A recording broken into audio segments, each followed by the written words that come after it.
आज धनत्रयोदशी म्हणजे सोनं खरेदीची परंपरा। दिवाळीत या दिवशी सोनं खरेदी करणं शुभ प्रतीक मानलं जातं।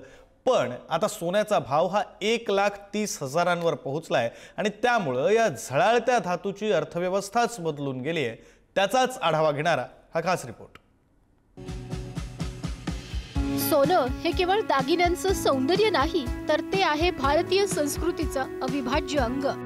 दिवाळीत धनत्रयोदशीच्या दिवशी सोनं खरेदी करणे शुभ मानले जातं। पण सोन्यातील गुंतवणूक ही केवळ धार्मिक किंवा भावनेवर आधारित नसते, तर त्यामागे दडलंय अर्थशास्त्र। त्यामुळेच केवळ व्यक्तीच नाही, तर देश आणि वित्तीय संस्थाही राखीव आधार म्हणून सोनं बाळगतात।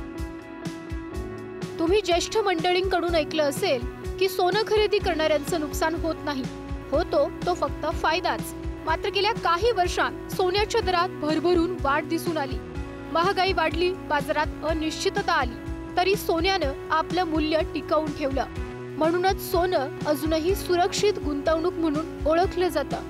संकट काळात सोन्याची किंमत टिकून राहते, त्यामुळे सोन्याची गुंतवणूक अजूनही सुरक्षित मानली जाते। गेल्या काही वर्षांपासून सोन्यानं चांगला परतावा दिल्यानं ॲसेट क्लासमध्ये स्वतःची ओळख निर्माण केली आहे। ज्यांनी 1 वर्षांसाठी सोन्यात गुंतवणूक केली त्यांना परतावा मिळाला 30.7%, तर निफ्टीचा वार्षिक परतावा होता 25.6%।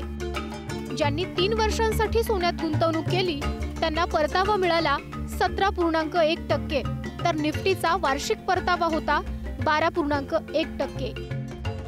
ज्यांनी 5 वर्षांसाठी सोन्यात गुंतवणूक केली त्यांना परतावा मिळाला 14.3%, तर निफ्टीचा वार्षिक परतावा होता 16.3%। आणि ज्यांनी 10 वर्षांसाठी सोन्यात गुंतवणूक केली त्यांना परतावा मिळाला 10.5%, तर निफ्टीचा वार्षिक परतावा होता 12.3%।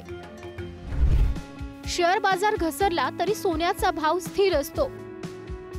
जगात मंदी आली की जागतिक बाजारात चलनाची किंमत कमी होते, पण सोन्याची किंमत मात्र टिकून राहते। नुकताच अमेरिकन बिझनेसमन आणि लेखक रॉबर्ट कियोसाकी यांनी जगातील सर्वात मोठ्या मंदीचा इशारा दिलाय। पैशांची बचत करण्याऐवजी लोकांनी सोनं चांदी यासारख्या रिअल असेटमध्ये गुंतवणूक करावी असा सल्ला ते देतात।